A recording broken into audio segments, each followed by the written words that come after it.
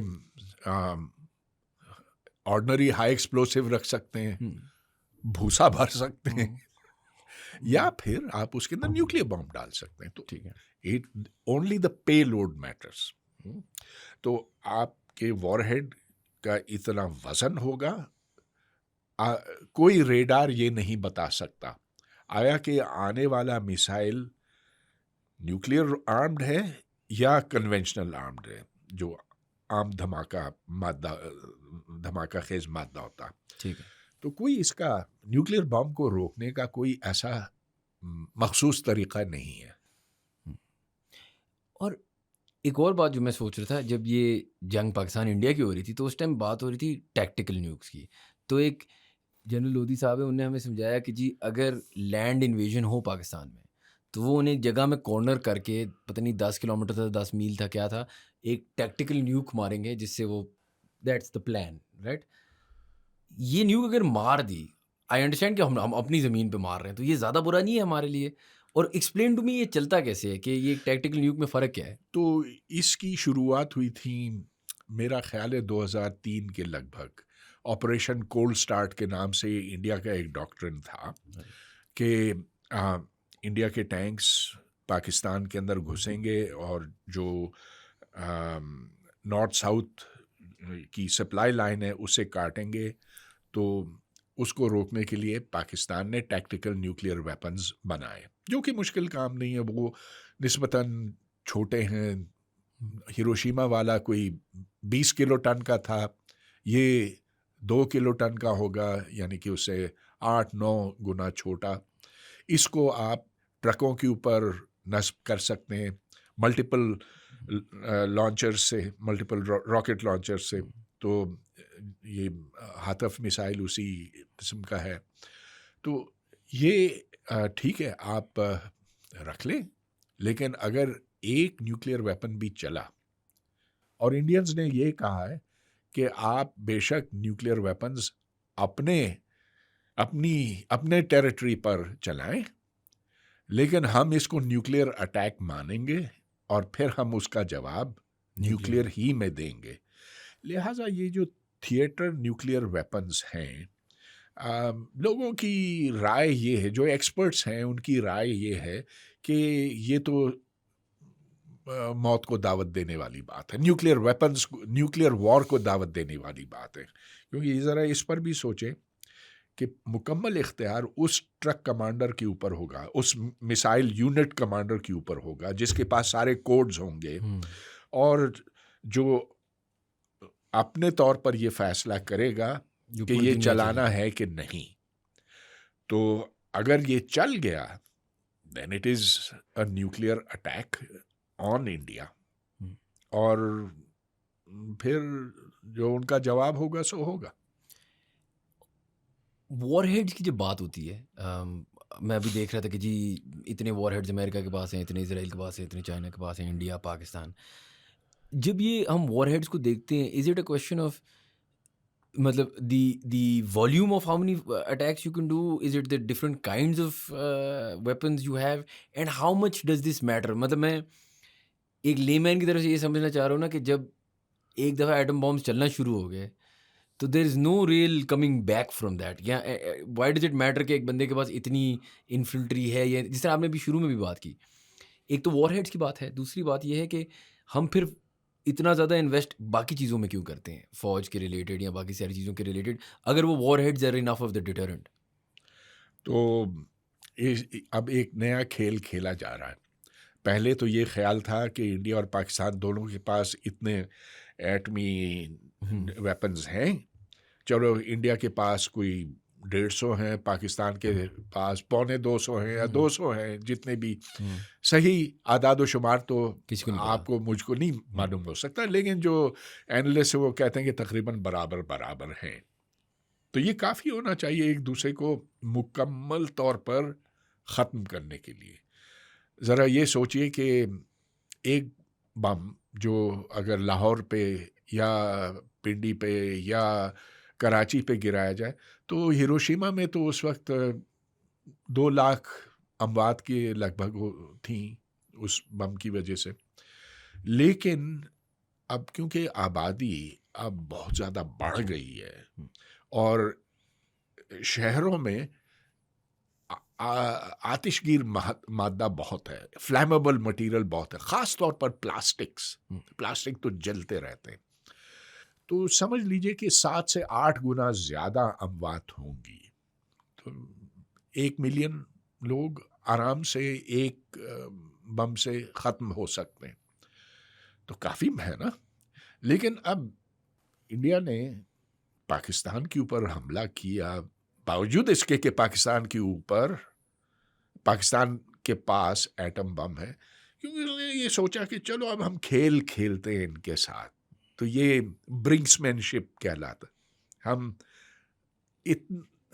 اتنے زور سے نہیں ماریں گے ضرور پاکستان کو, لیکن اتنے زور سے نہیں ماریں گے کہ وہ ریٹیلیٹ کرے نیوکلیئر ویپنز کے ساتھ. وہ کرے گا ضرور, گولے چلائے گا, ہمارے جہاز گرائے گا وغیرہ, وہ سب کچھ ہوگا, لیکن ایٹم بم پاکستان نہیں چلائے گا. اچھا ٹھیک ہے. اب اگر اس کے نتیجے میں یعنی انڈیا کو چوٹ پہنچی, انڈیا نے زیادہ زور سے زیادہ میزائل اپنے پاکستان کے اوپر پھینکے, زیادہ بم پھینکے, زیادہ نقصان کیا, تو پھر ایسی نوبت بھی آ سکتی ہے کہ ہمارے جرنیل یہ کہیں کہ اوہو اب تو ہم بس مصیبت میں آ گئے, اب تو ہماری حالت, اب تو ہم ہارنے والے. اس موقع پر وہ ضرور نیوکلیئر ویپنز چلا سکتے ہیں. یہ آگے پیچھے کتنا ہوگا, یہ کھیل کیسے کھیلا جائے گا, اس کے اوپر بس قیاس آرائیاں ہی ہو سکتی ہیں. لیکن سر جو ہم نے شروع میں بھی بات کی, اگر ہمارے پاس یہ نہ ہوتا, مثال کے طور پہ ایران کا بھی ایک ڈرٹی بام کا ڈر ہے یا کچھ حد تک انرچمنٹ کا ڈر ہے, تو اسرائیل بھی وہ کھیل رہا ہے ان کے ساتھ. جو پاکستانی یہ کہتا ہے, اور اب ایک اگزامپل بھی ہمارے سامنے ہے کہ اگر ہمارے پاس یہ نہ ہوتا تو انڈیا ہمارے ساتھ شاید ویسا کر رہا ہوتا جس طرح اسرائیل پیلسٹائن کے ساتھ کر رہا ہے. یہ آپ کو اس کے بارے میں کیا لگتا ہے؟ نہیں دیکھیے, بہت سی باتیں اس وقت آ رہی ہیں, کنفیوز ہو جائیں گی. پہلے ہم اسرائیل اور ایران کی بات کرتے ہیں, وہ ختم ہو جائے تو پھر ہم آگے چل سکتے ہیں. ٹھیک ہے. تو اسرائیل نے بم بنائے 60 کی دہائی میں. 67 کی جنگ میں پتہ نہیں اس کے پاس تھا کہ نہیں ڈیلیوریبل, لیکن 73 کی جنگ میں بالکل تھا, اور ایک نہیں کئی تھے. اور اسرائیل کا بم فرانس اور امریکہ کی مدد سے بنا. ان کا اتنا ہی رول تھا جتنا کہ چائنا کا پاکستان میں تھا بم بنانے میں. اب اسرائیل کے پاس کوئی 100 سے لے کر 200 بم ہیں. اچھا, اور اب آپ یہ جانتے ہیں کہ سارے عرب ممالک وہ تو اسرائیل کے سامنے لیٹ گئے ہیں. وہ نہ صرف اس کو تسلیم کرتے ہیں لیکن سفارتی تعلقات بھی ان کے ساتھ ہیں. اب باوجود اس کے کہ غزہ میں قتل عام ہوا فلسطینیوں کا، لیکن کسی عرب ملک نے اپنے تعلقات اسرائیل کے ساتھ منقطع نہیں کیے. بالکل. اور اب بھی آپ یہ دیکھ رہے ہیں کہ دبئی سے آپ جا سکتے ہیں ٹیل اویو ایمریٹس کی فلائٹ پہ. کتنا یہ شرمناک ہے. بہرحال چھوڑیے اس کو. لیکن اسرائیل کی جو جیت ہوئی ہے، اور جیت ہوئی ہے نا، کیا ہم اس سے کہیں گے؟ They have conquered the Middle East. Hezbollah کو ختم کر دیا لیبنان میں، شام میں یہ گھس آئے ہیں، جولان کی پہاڑیوں پہ ان کا قبضہ ہے. اب ایران کو یہ زیر کرنا چاہتے ہیں، زیر ہوتے ہوتے ایران بچ گیا ہے. چلیے خوشی کی بات ہے، لیکن یہ اس میں نیوکلیئر ویپنز کا کیا کردار تھا؟ زیرو. لیکن ان کا ریورس یہ ہے نا کہ ان کا جو جن سے وہ لڑ رہے ہیں ان سب کے پاس بھی تو نہیں ہے نا. اگر ہوتا تو شاید وہ تھریٹ رہتا جس طرح ہمارا اور انڈیا کا ہے.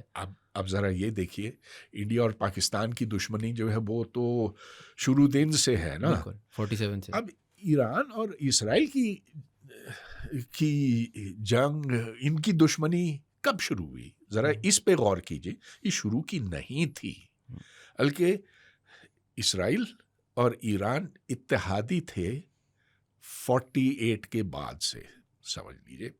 اور 50s میں جب شاہ ایران تھا تو شاہ ایران تو اسرائیل کو اس نے گلے سے لگایا ہوا تھا. وہ امریکہ کا بٹھایا ہوا وہاں کا حکمران تھا ایران کا، اور اس نے یہ نیوکلیئر پروگرام شروع کیا امریکہ کی مدد سے. یہ پروگرام پھر 79 میں آیت اللہ خمینی نے ختم کرا دیا. دیکھیے کتنی دلچسپ بات ہے نا. آیت اللہ خمینی نے ایران کا نیوکلیئر پروگرام منسوخ کر دیا. لیکن پھر امریکہ اور ویسٹ نے مل کر صدام حسین کو اتنا اوپر چڑھایا کہ جاؤ ایران پر حملہ کرو، اور عراق سے جو میزائل آتے تھے تہران کی طرف اور باقی ایران کی طرف سے، اس سے پھر خمینی کی سوچ میں بھی تبدیلی آئی کہ اچھا چلو بم بنا ہی لیتے ہیں.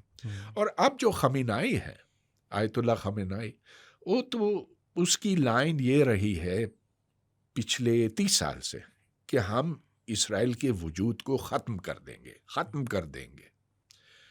اب ایسی باتیں کرنا کہاں تک مناسب ہے؟ ایک تو یہ کہ آپ کے اندر اتنی طاقت بھی نہیں ہے کہ آپ یہ کر سکیں، اور پھر بھی آپ ہر روز اسرائیل کے جھنڈے جلاتے ہیں اور یہ دھمکیاں دیتے ہیں کہ ہم تمہیں صفحہ ہستی سے مٹا دیں گے. تو یہ جو دشمنی ہے یہ ایران کی پالی ہوئی ہے. تو میں جتنا بھی خلاف ہوں اسرائیل کے، میں سمجھتا ہوں کہ ایران کی بہت بڑی غلطی تھی ایسی باتیں کر کے. اور یہی وجہ تو میں نہیں کہوں گا، لیکن Iran has lost the sympathy by saying such things. آپ کو ویسے یہ تھوڑا سا میں سائڈ ٹریک ہوں گا فور اے سیکنڈ، لیکن یہ عجیب لگتا ہے.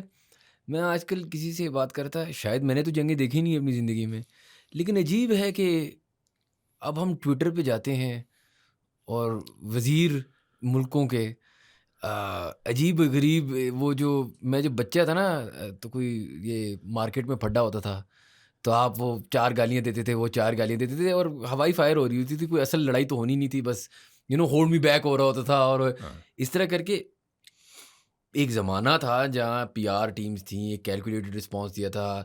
میں اپنی بچپن کا بھی سوچوں تو اوباما جاتا تھا، کیلکولیٹڈ سا ایک رسپانس دیتا تھا ٹی وی پہ آ کے. اب ایسے ہے کہ don't through the bombs Israel, Trump tweet کر رہا ہے تو ایران کا وزیر ٹویٹ کر رہا ہے کہ میں تو دیکھی میں تیرے ساتھ کرتا کیا ہوں. یہ they know it's showmanship, right? What do you think? I mean, they can't possibly believe all of this is actually happening. Why would even Trump, like I don't understand, matlab, I just want to get your point of view on this, why are you doing this so openly? Ye to backdoor conversations hain. Why do it over X or social media or these kind of things? Why is the Iranian leadership doing that? It is for optics, right? Or it is a way for warfare? What do you think?